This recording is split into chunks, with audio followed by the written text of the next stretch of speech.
Hallo zur neuen Folge von Reptil TV. Mein Intro-Tierchen, das stresst mich heute ganz ordentlich.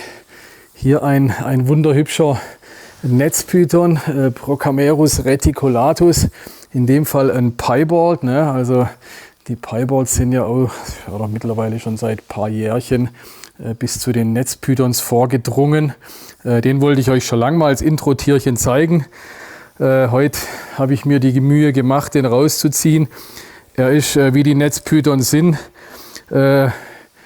bisschen unruhiger, ne? Anders wie ein Tigerpython. Der Tigerpython hängt in der Regel ein wenig schlappi rum.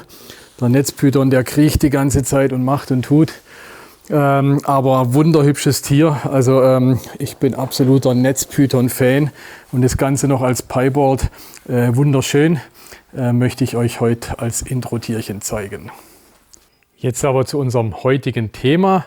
Wie der Titel schon sagt, geht es heute um Tiere mit Handicap oder Schönheitsfehler oder Behinderung. Oder wir hatten uns überlegt, wie soll man es denn überhaupt nennen. Also so richtig den gut passenden Ausdruck haben wir gar nicht gefunden. Ne? Hier in der Hand die Bardagame als klassisches Beispiel. Ne? Wenn man die so anguckt, wunderhübsches Tier.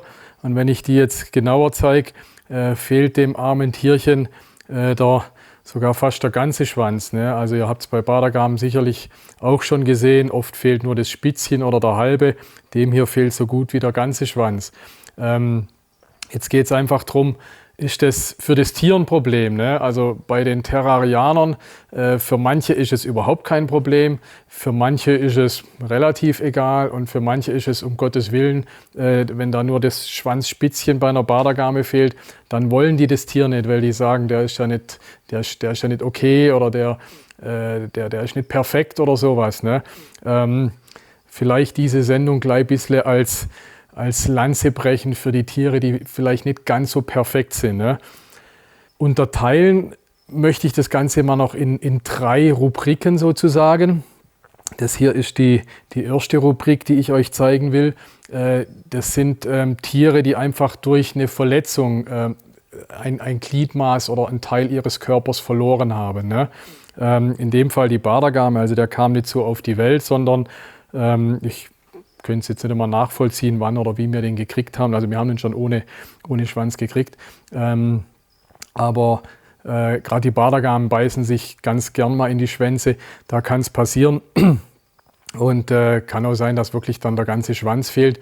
Und dann ist das einfach nachträglich passiert. Also rein genetisch oder rein von der Vererbung oder auch rein von der Fortpflanzung spielt es hier überhaupt keine Rolle. Es ist einfach ein reiner Schönheitsfehler. Ne? Der braucht seinen Schwanz eigentlich nicht, ne? Außer um vielleicht schön auszusehen. Aber der Schwanz hat keine Funktion, die das Tier jetzt beeinträchtigt. Weder im Leben noch in der Paarung noch in Sonstiges. Ja? Und das ist eben so die erste Rubrik, fehlende Gliedmaße durch Unfall, Beißerei, Verletzung oder wie auch immer. Und wie gesagt, die Bardagame als klassischer Fall.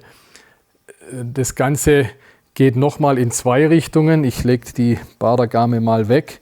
Wir wissen bei der Bardagame, oder zumindest ich weiß es, ihr vielleicht auch, der Schwanz wächst einfach nicht nach. Ne? Der wird sein Leben lang so aussehen, da ändert sich nichts. Genauso in meinem zweiten Fall ist es ähnlich. Hier ein wunderhübscher Kronengecko, Rhacodactylus ciliatus. Muss aufpassen, der ist recht agil. Dem fehlt leider auch ein komplettes Schwänzchen. Bei den Rhacodactylus gibt es das relativ oft. Die verlieren ihren Schwanz relativ leicht. Einmal ein bisschen falsch angefasst oder durch irgendwo vielleicht in der Scheibe ein wenig eingeklemmt, können die den fallen lassen. Lassen den, wie gesagt, einigermaßen leicht fallen. Und der wächst auch nicht mehr nach. Also der sieht das Leben lang so aus. Dem Gecko völlig wurscht. Dem Terrarianer, der muss entscheiden, ist es euch wurscht oder nicht. Aber fürs Tier völlig egal. Sieht sein Leben lang so aus, wächst nicht nach und wird so bleiben. Und noch ein Unfall, den ich euch zeigen will, sind diese Kronenbasilisken in dem Fall. Wenn ihr euch den den Kerl hier anschaut, dem fehlen beide Unterarme, ne, oder die Füße und Teil vom Unterarm. Da kommen wir nachher noch auch dazu zu den Ursachen, wie so Dinge passieren können, beziehungsweise können wir auch gleich sagen. In dem Fall, ihr kennt ja die Lüftungsgitter bei den Terrarien. Bei manchen Echsen muss man wirklich aufpassen. Die halten sich da fest und haben dann einen Fluchtinstinkt.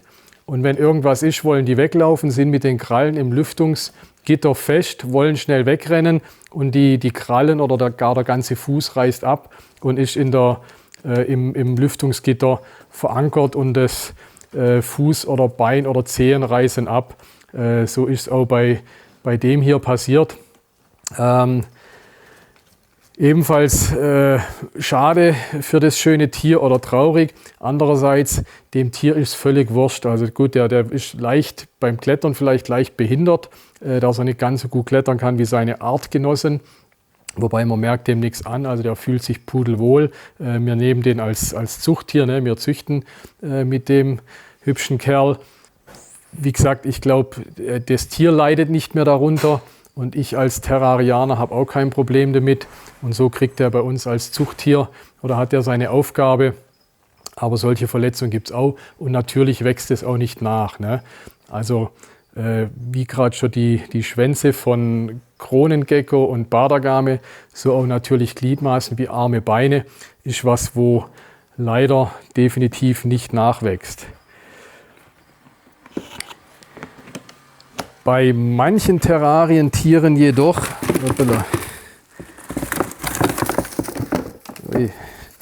ganz etwas wilderer Kollege, bei manchen Terrarientieren, in dem Fall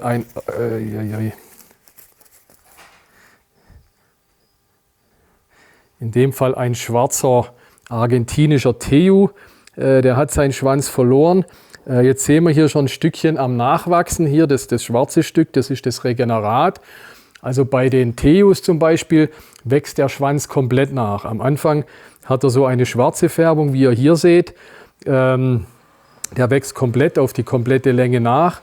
Und nach einiger Zeit färbt sich sogar der Schwanz wieder in die richtige Färbung. Ne? Bei der grünen Leguane ist es ähnlich, ja? Da wächst der Schwanz genauso nach. Am Anfang dunkel, später färbt sich das im normalen Muster wieder ein. Und die Tiere sind jetzt in dem Fall wird es sicherlich lange dauern, ich würde mal sagen mindestens ein Jahr oder 1,5 oder 2 Jahre sogar. Aber nach 2 Jahren sehen die wieder aus wie am ersten Tag. Ja? Also in dem Fall erst recht für das Tier kein Problem. Und wie gesagt, nach 1-2 Jahren, spätestens, wie gesagt, bei so einem extremen Fall oder wenn so viel fehlt, nach 1-2 Jahren auch von der Optik her kein Problem. Ja. Bei Leopardgeckos ist es ähnlich. Was es manchmal gibt, bei den Leopardgeckos als gutes Beispiel, oder was es vielleicht bei dem Tier sogar auch geben kann, wenn so wahnsinnig viel fehlt, dass es wegen so einen Rübenschwanz gibt. Ne? Also je näher der Schwanz an der Schwanzwurzel ab ist, umso größer das Risiko, dass es gleich einen Rübenschwanz gibt. Das heißt, dass er ein bisschen nicht mehr die ganz schöne, grazile Form hat, sondern gleich ein wenig aufgeworfen ist. Ne? Das kann in dem Fall passieren, bin ich mir nicht ganz sicher. Bei den Leopardgeckos sehen wir das relativ oft, wenn die ein Regenerat haben, dass das gleich ein wenig wulstiger ist. Ja? Dann ist das von der Optik oder von der Schönheit nicht mehr ganz so 100% perfekt. Aber der Schwanz ist wieder da und sieht trotzdem, oder ihr habt am Schluss trotzdem wieder ein schönes Tier. Jetzt kommen wir zur mehr oder weniger zweiten Kategorie. Das sind die Behinderungen, die angeboren sind. Wenn ihr euch mal diesen hübschen Albino Piebald anschaut, wenn ihr ihn so seht, wunderschönes Tier. Wenn ich den jetzt rumdrehe, werdet ihr sehen, dass dem hier ein Auge fehlt. Ne? Hat man bei Königspythons in der Zucht, ich will nicht sagen manchmal, also ist klar, das ist relativ selten, aber es gibt es in der Zucht, dass Tiere mit nur einem Auge oder ohne Auge geboren werden. Ich würde es nicht, oder ich weiß es nicht, ob es mit der, beziehungsweise ich weiß es, mit der Morphenzucht zu tun hat. Ich würde entschieden Nein sagen, weil ich habe auch in Afrika schon Tiere gesehen, die mit einem Auge oder ohne Auge auf die Welt kommen. Also ist sicherlich kein Problem in der Morphenzucht, aber passiert in der Königspythonzucht definitiv, beziehungsweise allgemein in der Schlangenzucht, Echsenzucht ebenfalls. Und bei Schildkröten ist mir es auch bekannt, können solche Defekte passieren. Ist die Frage, was mache ich mit so einem Tier? Dem geht es perfekt. Ne? Oder ich habe ein Tier, das bei mir sein Gnadenbrot bekommt. Der hat gar keine Augen. Damals, wo der geschlüpft ist, meine Kollegen haben den halt einfach gefüttert, haben gesagt, nee, der kriegt trotzdem sein Futter, der hat tadellos gefressen, der wächst und gedeiht, hat aber keine Augen. Was macht man mit so einem Tier? Ne? Ist der deswegen nicht wert zu leben oder kriegt er halt sein Terrarianer Gnadenbrot? Ja? Also meiner Meinung nach haben die Tiere das verdient und ich glaube nicht, dass wir das Recht haben, solche Tiere abzutöten oder euthanasieren zu lassen. Aber das muss, oder die Entscheidung ist bei jedem Terrarianer. Hier habe ich einen anderen Fall, wunderhübsche Morph, ein Gargoyle, hat so ein paar Wirbelsäulenknicke. Ne? Wenn ihr euch den hier anschaut, ja, hier geht es schon los, hat er hier 4, 5, 6 Knicke in der Wirbelsäule. Wunderschönes Tier, genetisch eigentlich auch völlig interessant, aber kommt mit solchen Knicken zur Welt. Dem geht es auch einwandfrei, frisst, gedeiht, wächst tadellos. Jetzt ist vielleicht die wichtige oder entscheidende Frage ist bei solchen angeborenen Defekten, eben Frage Nummer 1, lasse ich das Tier leben? Wenn es dem Tier gut geht, meiner Meinung nach ein ganz klares Ja. Frage 2, züchte ich mit dem Tier? Das ist vielleicht kritisch zu betrachten. Ne? Wenn ich sage, okay, der wurde mit dieser Behinderung geboren, die kann er vielleicht auch weiter vererben. Von dem her würde ich tendenziell sagen, nee, ich nehme so ein Tier aus der Zucht raus. Oder aber, wenn es in einem Fall von einem Weibchen, dass ich vielleicht sage, okay, ich probiere es aus, ich verpaare das mit einem Männchen, mache eine einmalige Verpaarung, schaue mir die Nachzuchten an, ob die Picobello sind oder nicht.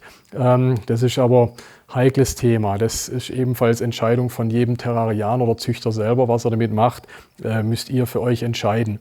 Aber wie gesagt, dieser Punkt sehe ich natürlich definitiv kritischer wie die Tiere aus dem ersten Teil, wo einfach eine Behinderung durch eine Verletzung hatten. Der Flo hat mich jetzt, also Flo hier als Kameramann und Produzent unseres Reptil-TVs, hat mich dazu genötigt, ich soll den doch zeigen ohne Augen. Jetzt müsste ich hier erst mal suchen, aber das hier ist er. Ein Highway, ein hübscher, das weiß ich gar nicht, Männchen, Weibchen, weiß ich gar nicht, ein hübscher Highway.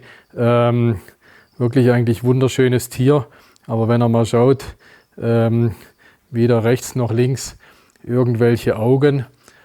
Er frisst gut, er gedeiht gut, er wächst gut, er ist dick und fett, wie ihr hier seht. Deswegen kriegt er auch bei mir sein Gnadenbrot.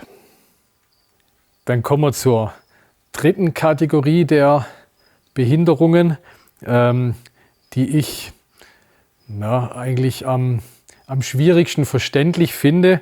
Wenn man jetzt hier wenn ihr euch mal die Schildkröte anschaut, wunderhübsches Tier, eigentlich schön gewachsen, schön glatt, schön fest auch, hat aber hier die sogenannten Double Scutes, ne, also doppelte Schilder. Ne. Hier, wenn ihr hier das Schild anschaut, ist irgendwie unterteilt, beziehungsweise ist schräg, also müssen wir mal zählen, 1, 2, 3, 4, 5. Ich glaube, wenn man es mit den anderen vergleicht, ist es ein Schild zu viel hier zwischendrin. Ne. Und bei uns in Deutschland spielt es eigentlich keine so übermäßig große Rolle. Ich glaube, die wenigsten stören sich dran. Aber im asiatischen Raum ist das ganz extrem. Also Schildkröten mit Double Scutes sind absolut wertlos oder sind fast nicht verkäuflich, weil die Asiaten, die wollen das einfach nicht. Ich weiß nicht, die Schildkröte ist bei denen ja auch ein Symbol von Glück oder Wohlstand. Vielleicht hat es damit zu tun, also ich habe es bis heute noch nicht ganz verstanden, wieso die so ein Wahnsinnsproblem damit haben, aber die haben wirklich ein Wahnsinnsproblem mit diesen Double Scutes Schildkröten. Ne? Wie gesagt, zum Glück bei uns in Deutschland oder Europa noch nicht so. Genetisch spielt es völlig keine Rolle. Also diese Double Scutes, die passieren bei Schildkröten, kann zum Teil durch Inkubationstemperatur sein, aber auch Tiere in der Natur haben so Double Scutes. Das vererbt sich nicht, also ein Tier mit Double Scutes bringt genauso normale Babys zur Welt wie ohne. Also das spielt vom Genetischen, von der Zucht, von allem gar keine Rolle. Ist rein ein mentales Problem, vor allem im asiatischen Raum. Also das sehe ich am kritischsten von allem, was wir bis jetzt gesehen haben, dass man sich daran stören kann. Aber wie gesagt, es gibt alles in der Terrarianerwelt. Das war die Folge über die ungeliebten, wie gesagt, mir fehlt der richtige Ausdruck, Behinderten oder Gehandicapten oder wie soll man sagen, nicht perfekten Terrarientiere, wie auch immer ihr das nennen mögt. Ich persönlich tue mich da schwer, das zu verstehen, wie manche Leute das überhaupt nicht wollen oder ablehnen. Ich finde die Tiere genauso schön wie alle anderen Terrarientiere, oder was wir am Eingang gesehen haben. Ob da das Schwänzchen ein wenig länger oder ein wenig kürzer ist bei einer Bardergame, meiner Meinung nach egal. Aber das wollte ich euch heute zeigen, wollte ich euch vorstellen und vielleicht das ein oder andere Herz erweichen, dass ihr auch sagt, naja, was soll's, auch die Terrarientiere sind super schön und mit denen kann ich genauso züchten oder die kann ich genauso halten und habe genauso meinen Spaß damit.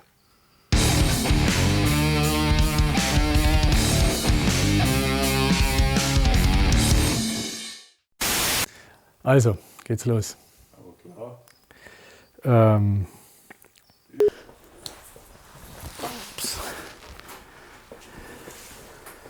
Geht, Stefan? Ja. Habe ich einen hübschen Kronengecko, Rhagodactylus ciliatus. In dem Fall machen wir es wieder nochmal. Okay. Ich will gucken, dass ich da nicht neid habe.